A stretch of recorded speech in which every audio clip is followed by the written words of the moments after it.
Omar Ba, premier adjoint au maire.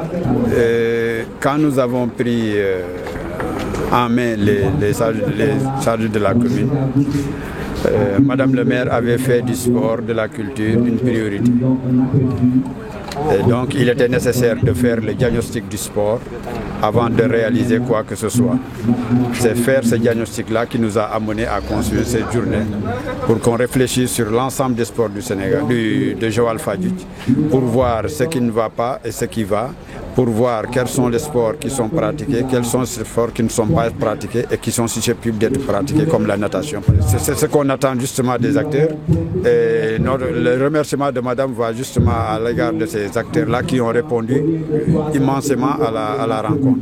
Eux, ils vont nous donner leur point de vue, ils vont nous donner leurs suggestions et peut-être proposer des solutions. Et quel est donc l'objectif de la commune pour le sport? L'objectif, c'est de redonner à la commune son lustre d'antan, tant au niveau de la lutte, du basket et des autres sports comme l'athlétisme. Nous avons eu des champions, nous avons eu des médaillés, mais qui sont maintenant dans l'oubli. Il faut maintenant redorer les blasons là et préparer les jeunes, les former à relever le défi. On travaille pour le développement du sport à Joal Fadiouth et surtout pour les jeunes. Pour les jeunes. On a constaté qu'il y a beaucoup de jeunes qui font du sport, mais la formation manque, les infrastructures manquent, donc il faut des solutions à ces problèmes-là. Oui, quand on est arrivé, on a constaté que le stade était vraiment vétuste. Et c'est nous-mêmes qui avions demandé, qui avions écrit au préfet pour suspendre l'utilisation des gradins, parce que les gradins étaient vraiment vétustes. Donc la priorité, c'est de refaire un stade. Mais vous savez, actuellement, Madame ne veut pas venir construire. Parce qu'on a constaté que partout ailleurs, c'est ce qui s'est fait.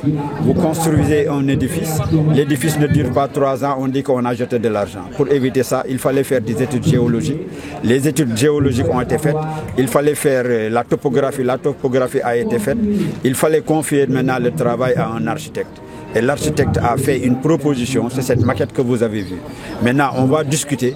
À l'issue des travaux d'atelier, les gens vont discuter autour de cette maquette-là pour souligner les manquements et faire des propositions.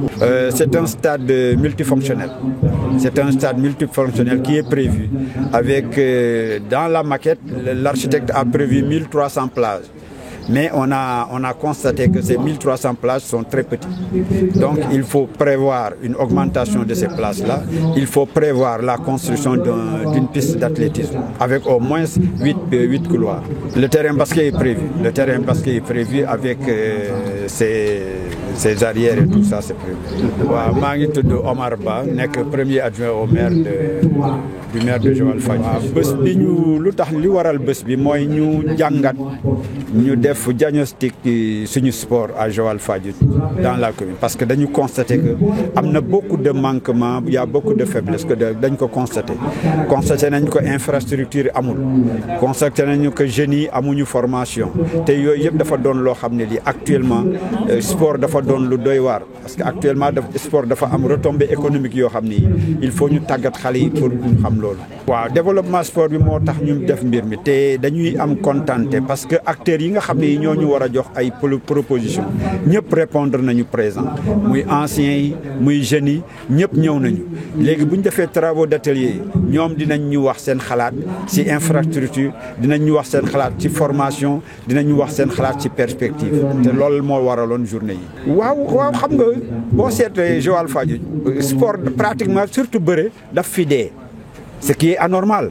dëkk boo xam ne boo tuddee les grands champions de lutte du Sénégal ñoom la ñuy tudd dëkk boobu la ñuy tudd war na am continuité. Or on a constaté que rupture dafa am entre le dernier champion ak jeunes yi fi nekk rupture dafa am. il faut ñu recoller ko recoller boobu moo tax ñu defaraat arène bi dans quelques semaines ñu réceptionné ko arène bi. Donc looloo tax stade bi aussi ñu war ko defaraat Mama Nguéj mu ngi national 2 dafa war a yéeg.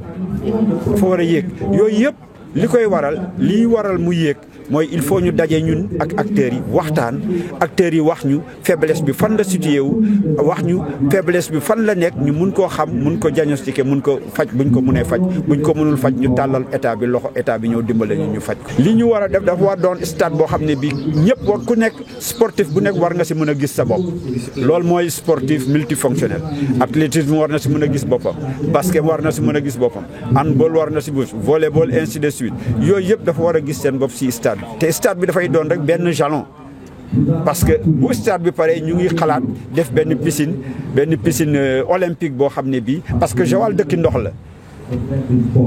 la war na am natation bu ñuy def Dakar Gorée mais fii war nañ mun a am champion yoo xam ne bu ñu fi jógee bu ñu demee Dakar Gorée ñu gagné ko parce que ñun si ndox mi la ñu dëkk ñun kenn duñu jàngal fay man miy wax ak yéen kenn jàngaluma fay boo demee Fadiouth kenn du leen jàngal fii c'est naturel donc loolu dañ ko war a profiter capacité stade bi maquette bi mu ñëwee bi ñu ko waxee bi ñu demandé architecte bi nee nañu il a prévoir na lu mot 1300 places 1300 places pour ñun dafa tuuti parce que Joal fait 60 000 personnes actuellement 60 000 personnes nawetaan yi y a presque 20 équipes nawetaan yu fi nekk yoo xam ne yi boo calculer seen affluence 1300 tuuti na donc ñu ngi proposer bu ñu demee ba daje ñu fay ban possibilité la ñuy xam pour mun a yokk place yooyu waaw. merci di gërëm ñëpp di leen gërëm surtout yéen la presse parce que yéen a ñu mën a dimbale parce que yéen ay relais bi. madame wax na ko sànq mënuñu fay presse bi parce que presse bi mooy suñu relais presse bi mooy tax nit ñi information bi yegg fa mu mënoon yegg merci. jërëjëf monsieur le maire. Merci.